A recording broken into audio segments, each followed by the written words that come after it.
একের পর এক ফ্লপ ছবিতে বলিউডের চরম অবস্থা। সেই সময় টুকরো টুকরো গ্যাং বলিউড বাদশাহ শাহরুখ খানের সিনেমাকে শুধু ধর্মের কারণে বয়কটের ডাক দেয়। সেই সময় গর্জে ওঠেন শাহরুখ খান। সে সময় পাঠান হয়ে বলিউড ছবির ব্যবসায় গতিমুখ ঘুরিয়ে দেন তিনি।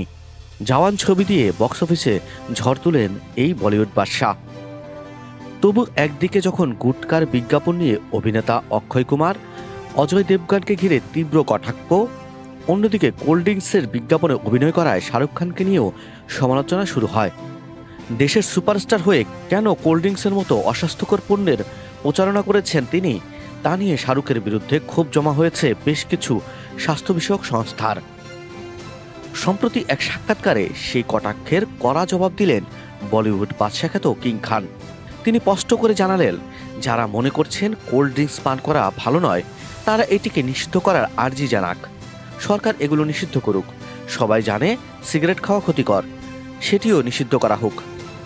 ভারতে কোল্ড ড্রিঙ্কস তৈরি করাই বন্ধ হয়ে যাক, তাহলেই তো সব সমস্যার সমাধান হবে। শাহরুখ খান আরও বলেন, এগুলো নিষিদ্ধ হবে না, কারণ এগুলো বিক্রি হলে সরকারের ঘরে অর্থ আসে। সরকারের ঘরে যদি অর্থ আসে, তাহলে এক অভিনেতা হয়েও আমার পারিশ্রমিক জুটছে, সেটিও তো বন্ধ হওয়া উচিত নয়।